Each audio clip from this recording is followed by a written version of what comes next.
أعوذ بالله من الشيطان الرجيم.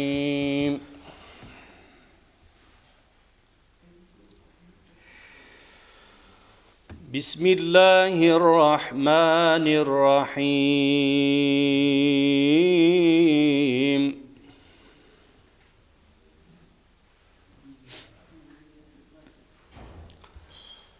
ألف لام ميم. ذلك الكتاب لا ريب فيه هدى للمتقين.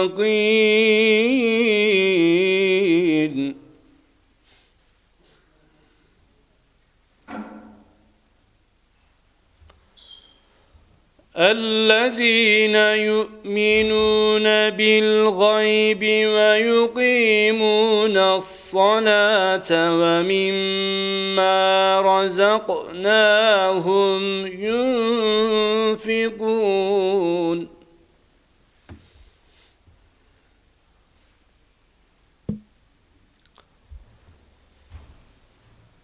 والذين يؤمنون بما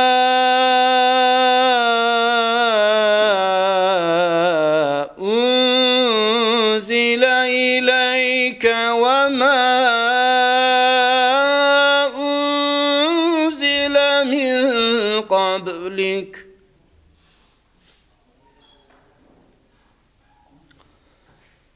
وبالآخرة هم يوقنون.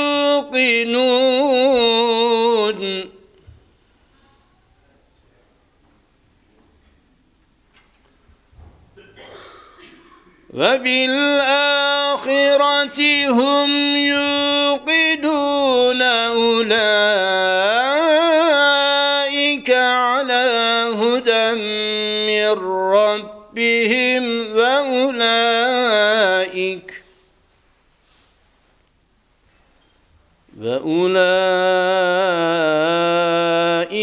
هم المفلحون. صدق الله العظيم.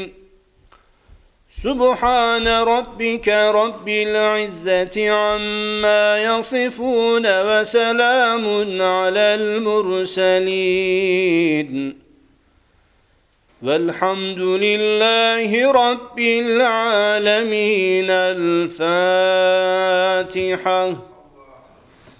بسم الله الرحمن الرحيم. الحمد لله رب العالمين الرحمن الرحيم.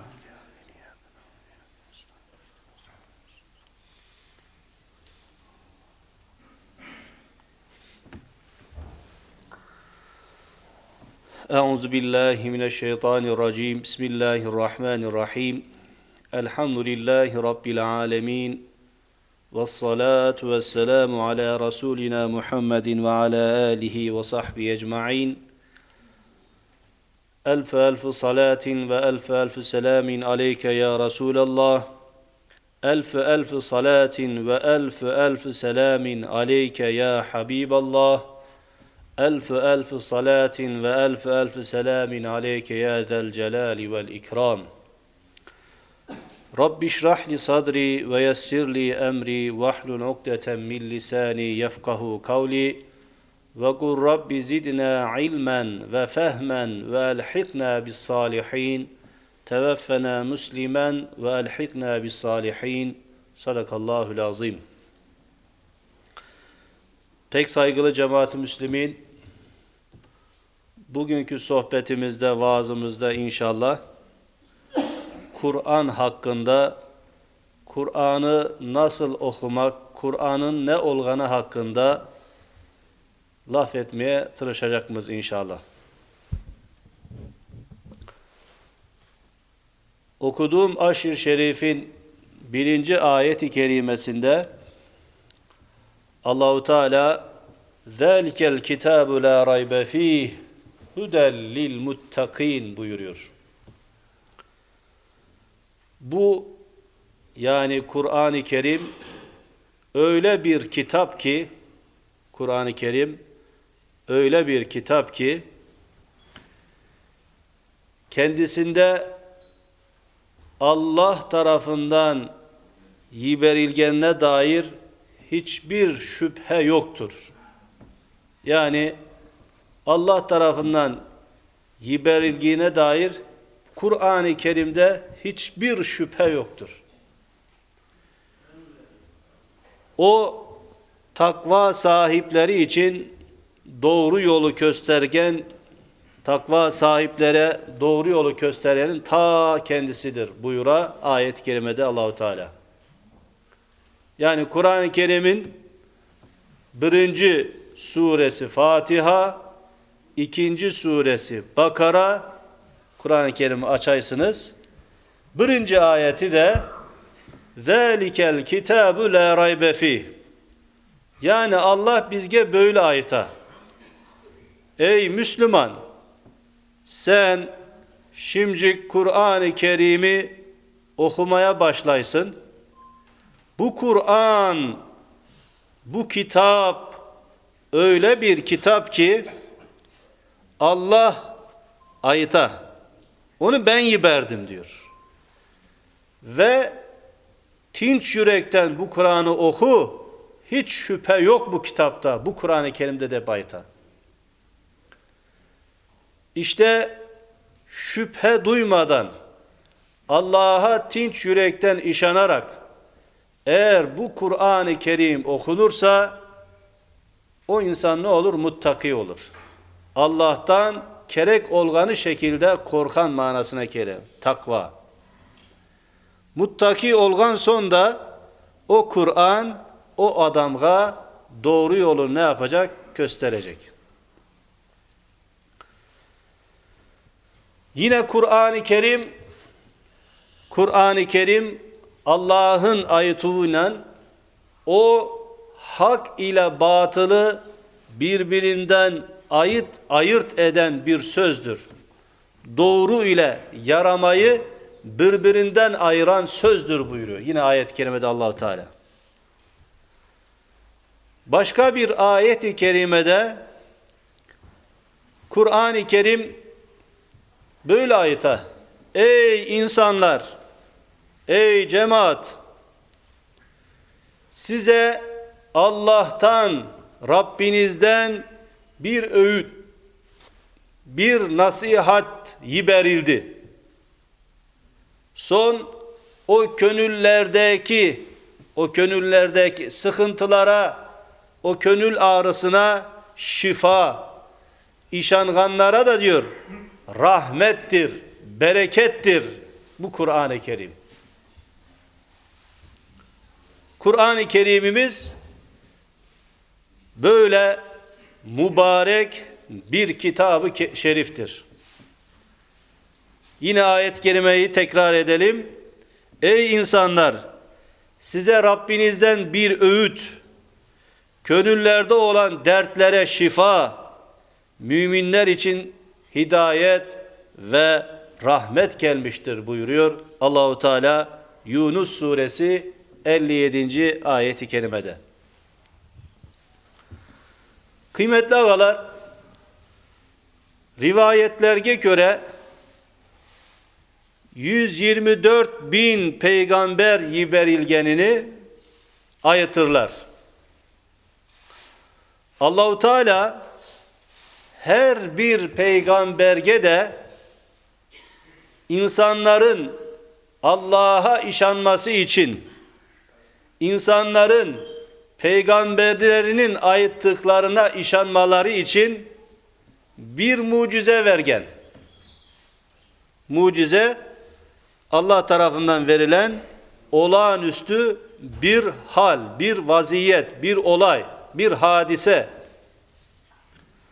Misal için Musa Aleyhisselam'ın asası ne oldu? Ejderha oldu. Balaban bir, nasıl ayet ejderha Enver ağam? Ejderha oldu. Drakon. O vakitteki sihirbazların ipten yapkan olduğu yılanlarını aşadı. O vakitte sihirbazlık çok meşhur iken Allah Musa Aleyhisselam'a böyle bir mucize verdi. İsa Aleyhisselam'ın vaktinde tıp ilimleri gelişken idi. Allah İsa Aleyhisselam'a hastalara Allah'ın izniyle şifa verme, kör olanların gözünü açma kimi, ölüleri diriltme kimi böyle bir mucize verey İsa Aleyhisselam'a Allah. İşte Peygamber Aleyhisselatu Vesselam da hadisi şerifinde buyura ki, Ebu Hureyre'den rivayet edilen hadisi şerifte, Allah diyor her peygambere insanların özüne işanması için bir mucize verdi. Bana verilen en büyük mucize de işte bu Kur'an-ı Kerim'dir kıymetli ağalar. Peygamberimize verilen en büyük, en balaban mucize Kur'an-ı Kerim'dir. Son Peygamber Efendimiz hadisine devam edeyim. Umarım ki diyor kıyamet gününde bütün peygamberlerden en çok ümmetlisi olanı ben olurum diyor. Allah işte bu Kur'an vesilesiyle Peygamberimiz böyle dua eder. Umarım ki diyor bütün peygamberlerin en çok ümmeti olanı ben olurum. Şimdi kıymetli ağalar, alimlerimiz ayıtırlar ki mucizeler, peygamberlerge verilgen mucizeler, mesela Musa Aleyhisselam'ın asası ejderha, dragon olgan idi. Onu o vakta, o momente olan insanlar gördü. Ama o vakitte, o momente olmayan insanlar bu mucizeni görüp olamadı. İşte diğer peygamberlerge verilen mucizeler de sadece o vakitte, o momente yapılgan işlerdi. Ama peygamberimize Allah öyle bir mucize verey ki bu kıyametke kadar bu mucize devam edecektir inşallah. İşte Peygamberimiz ona göre ayeta. Allah her bir peygamberge mucize verdi, bana da mucizelerin en balabanını verdi de ayeta Kur'an-ı Kerim. İşte bu muciz olan Kur'an kıyamete kadar mucizliğini bozmadan devam edecektir. İnsanlar bu muciz Kur'an'ı değiştirmeye tırışsalar da o vakitte de, yani Peygamberimizin vaktinde da bu Kur'an-ı Kerim'i değiştirmeye tırışsalar da bunu bacarıp olamaylar. Bacarıp olamayacaklarını da Allah'ın özü Kur'an-ı Kerim'inde zaten buyura. Estaizu billah. İsra suresi 88. ayeti kerimede Allah böyle buyura.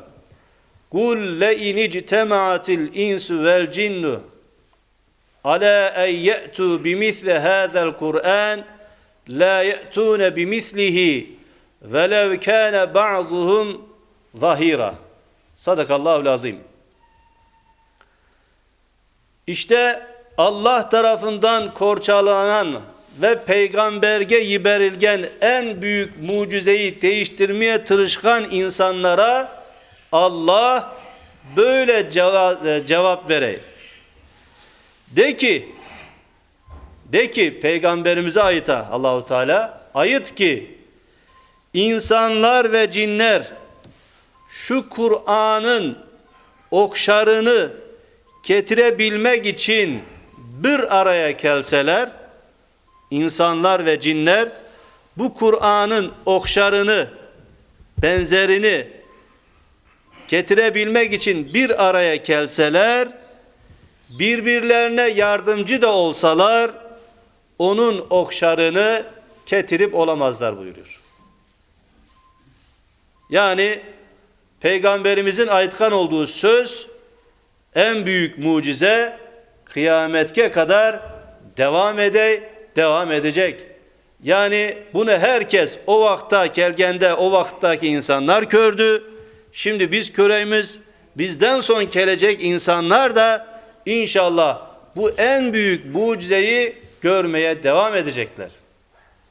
Ve insanlardan ve cinlerden ikisi bir araya gelse de bu Kur'an'ın okşarını, bu Kur'an'ın benzerini bir araya gelip birbirlerine yardımcı da olsalar bu Kur'an'ın okşarını yapıp olamayacaklarını Allah Kur'an-ı Kerim'de bizge haber verir.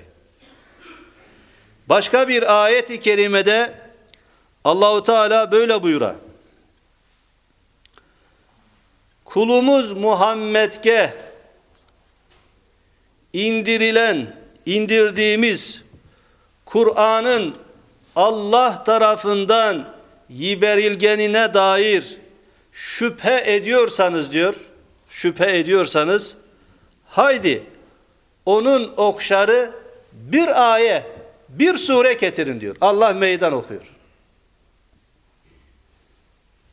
Kulumuz Muhammed'e indirdiğimiz Kur'an'ın Allah tarafından yiberilmediğini iddia ediyorsanız, Allah diyor onu ben yiberdim. Kulum Muhammed'e bu Kur'an-ı Kerim'i ben yiberdim.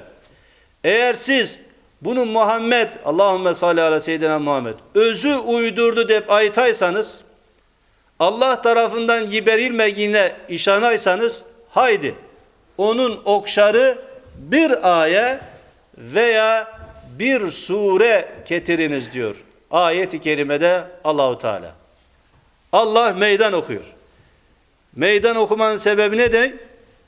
İşte diyor bu Kur'an öyle bir kitap, öyle bir muciz bir kelamdır ki insanlar ve cinler bir araya gelse de bir sure veya bir ayet bile yapıp olamazlar, yazıp olamazlar buyuruyor. İşte kıymetli ağalar, böyle bir Kur'an-ı Kerim, bize indirilgen böyle bir Kur'an-ı Kerim'i okumaya tırışmamak, okumamak. Bir insan vardır ki Kur'an-ı Kerim'i öğrenmek farz-ı kifayedir. Kur'an-ı Kerim'i öğrenmek farz-ı ayındır. Kur'an-ı Kerim'i ezberlemek ise farz-ı kifayedir deyip ayetmişler alimlerimiz, hüküm vermişler. Bir Müslüman, ben Müslümanım deyip aytaysa, kitabını ezberlep olamasa bile hepsini, ama okumaya tırışması, okuması gerek olganını alimlerimiz ayta kıymetli ağalar. Hocam bizim vaktimizde okumak yoktu. Ama ben tırışayım okumaya. Ama almaya kafa. Allah onun sevabını verecektir. Ya Rabbi, en azından Allah'a ayıtacağımız bir sözümüz olur değil mi? Ya Rabbi, ben Kur'an'ı sen bizge yiberdin. Ben o Kur'an'ı okumaya tırıştım. Bacarıp olamadım ya Rabbi. Çünkü Allah o kadar merhametlidir ki kuluna taşıp olamayacağı bir yükü yüklemegenini Kur'an-ı Kerim'de Allah bizge haber verir zaten. Ben Müslümanım deyip adam ayıtsa ama Kur'an'ı açıp olmasa, okumasa, Kur'an'dan bir ayeni ezbere bilmese, işte böyle vaziyette olan Müslüman için Peygamberimiz ne buyurar? Kur'an'dan diyor, özünde bir ayet olmayan kimse harap olmuş, yıkılmış bir ev kimiktir buyuruyor. Allah bizi saklasın. Elhamdülillah bizler en azından namaz yapacağımız kadar Kur'an-ı Kerim'i bileyik. Yüreklerimizde, aklımızda bu kadar var. Ama özünde, yüreğinde, kafasında Kur'an'dan bir ayet olmayan kimseyi Peygamberimiz nasıl ayıta? Yıkılmış, sökülmüş, tökülmüş, harap olmuş bir ev kemiktir buyuruyor Peygamberimiz sallallahu aleyhi ve sellem hadisi şerifinde kıymetli ağalar. İşte Allah'ın kelamı olan Kur'an-ı Kerim'i bizler okumaya çalışkanımız kimi? Ona hürmetli olmamız da gerek. Elhamdülillah kart babalarımız evlerin en yakşı yerlerine Kur'an-ı Kerim'i ne yapaylar? Koyaylar. Bu yakşı şey. Bu Allah'ın kitabına hürmet, saygı. Lakin onu yapmakla beraber onu okumaya tırışmak da gerek. Yani tolka evin bir çetinde dülber açılmadan durması o da yakşı bir şey değil. Bir yaş bala var iken ayıtmış babası, oğlum bu Kur'an-ı Kerim'i oku. Ben o Kur'an-ı Kerim okumak istemeyim. Ben ondan nifret edeyim. Niye oğlum deyip ayıtkan? Çünkü diyor o Kur'an-ı Kerim anda Turay ve Şilka'da yakşı yerde Turay. Benim kart babam keçingen idi. O vakit Kur'an-ı Kerim'i indirdiler, okudular. Son oraya koydular. Son anam keçindi. Anam keçingende de diyor onu düşürdüler, okudular.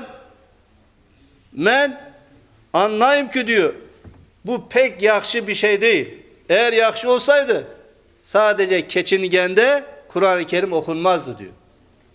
O bala öyle düşüne. Ona göre de bizler Kur'an-ı Kerim'i sadece dualarda okunan bir kitap olarak okumamamız gerek kıymetli ağalar.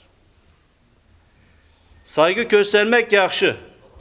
Bazıları bakaysın ki Allah'ın kelamı bu Kur'an-ı Kerim. Çok farklı bir şekilde bu Kur'an-ı Kerim'e bakay. Yastık olarak kullanay. Hadis-i şerifte baduşka olarak kullanay. Ne bileyim yere koyay. Hadis-i şerifte Peygamberimiz buyuruyor ki kim Kur'an'a saygı gösterirse, hürmet ederse Allah'a saygı göstermiş olur. Kim Kur'an'a saygı göstermez, hürmet etmezse Allah'ın hakkını küçümsemiştir. Allah'ın hakkını küçük görgendir. Onun için Kur'an'a saygı ve hürmet göstermeyi manasına gelir. Kıymetli ağalar, şairin bir tanesi yakşı ayta bir şiirinde inmemiştir hele Kur'an, bunu hakkıyla bilin, ne mezarlıkta ne duada okunmak ne de fal bakmak için Kur'an-ı Kerim inmemiştir, yiberilmemiştir diyor. Kur'an bizim hayat kitabımız. Sahabe-i kiram efendilerimiz Kur'an'ı vakt olup okuyup olamayan zamanlarda en azından sabah erte evden işe gittiğinde açıp bedine, Kur'an-ı Kerim'in bedine bakaylarmış. Peygamber Efendimiz bir hadis-i şerifinde buyurar ki gözlerinizin hakkını veriniz. Sahabe-i kiram soray. Ya Resulallah, gözün hakkı nedir? Gözün hakkı diyor Mushaf-ı Şerife, Kur'an-ı Kerim'e bakmaktır buyuruyor. Sahabe-i kiram böyle bir hayat yaşamış. Kur'an-ı Kerim'i okumaya vakti olmasa bile sabah evden çıkanda Kur'an-ı Kerim açıp şöyle bakıp gözüne sürüp öpüp yerine güzel bir şekilde koymuşlar. Akşam eve gelgende birinci işi Mushaf-ı Şerif'i açıp okumak olmuştur kıymetli ağalar. İşte bu Kur'an-ı Kerim'i okumak çok faziletli, çok sevaplı bir iştir kıymetli ağalar. Kur'an tille yapılan bir ibadet. Til. Yani Kur'an-ı Kerim'e bakmak sevap, yakşı. Ama okuma sevabı almak isteyse bir kimse tilini ayıtacak. وَمَا اَرْسَلْنَا مِنْ قَبْلِكَ bu formada. Bu formada Tolga gözüyle okusa bu Kur'an-ı Kerim'i tilavet etme manasına gelme. Saygılı cemaat, bugünkü sohbetimizde Kur'an hakkında söz yürütmeye çalıştık. En son şu ayeti kerime ve hadis-i şerifi de söyleyip sohbetimi inşallah bitireceğim, yekünleştireceğiz. Kur'an-ı Kerim'i okumak, Müslümanlara en azından okumaya tırışmak, kıynanarak da olsa Müslümanlara farz-ı ayındır. Ezberlemek, Kur'an-ı Kerim hafızı olmak farz-ı kifayedir deyip alimlerimiz böyle hüküm vermişler. Kur'an-ı Kerim'i okumak pek faziletli. Allah katında en üstün faziletli amellerden de ayıtıla Kur'an-ı Kerim okumak. Ayet-i kerimede Estaizu billah İnnellezîne yetlûne kitâballâhi ve agâmussalâte ve enfagû mimmâ razaknâhum sirra ve alâniye. Sadakallâhu lazim ila ahir ayet. Allah'ın kitabını okumaya devam etkenler, namazı dosdoğru yapanlar, Allah yolunda gizli açık infak edenler malını, onlar pek yaramay olmayacak, Allah onlara pek yakşı kazançlar, pek yakşı sevaplar veya bereketler halk edecek, verecek buyuruyor ayet-i kerimede. Başka bir ayet-i kerimede Kur'an-ı Kerim'in okumanın faziletiyle alakalı İnnellezîne yetlûne âyâtillâhi ânâ'el-leyli ve hum yescudûn. Sadakallahul azim. Onlar geceleri secdeye kapanarak Allah'ın ayetlerini okurlar buyuruyor Kur'an-ı Kerim'de. Hadis-i şerifte de Peygamber Efendimiz sallallahu aleyhi ve sellem buyuruyor ki kıymetli ağalar, en hayırlı amel nedir ey Allah'ın Resulü deyip sorarında Peygamberimiz böyle buyuruyor, konup göçendir. Sahabe-i kiram Efendimiz tekrar soray, konup göçmek ne demek? Yani bir yere varıp vargan son tekrar gitmek manasına. Konup göçmek. Konup göçmek nedir ya Resulallah deyip sorarında Peygamberimiz buyuruyor ki Kur'an-ı Kerim'i bitirgen son tekrar Eûzü Besmele çekip Fatiha okuyup Kur'an-ı Kerim'e okumaya devam etmektir buyuruyor. Ona göre de güzel dua adetlerinde ne olur? İhlas, Nas, Felak okunur. Bunlar okunduktan son Fatiha ve Elif Lam okunur. Bunun sebebi nedir? İşte bu hadis-i şeriftir. Yani yapılgan şeyler, ecdatlarımızın yapkan olduğu şey boş değil. Ona göre de Peygamberimiz hayırlı amel buyuruyor. Hayırlı amel ne? Konup göçendir buyuruyor hadis-i şerifte. Rabbim sohbetimizi hayırlara vesile kılsın. Bizleri sevsin, sevdirsin. Yaramaylıklardan da korçalasın. Rızaen lillahi teala'l Fatiha.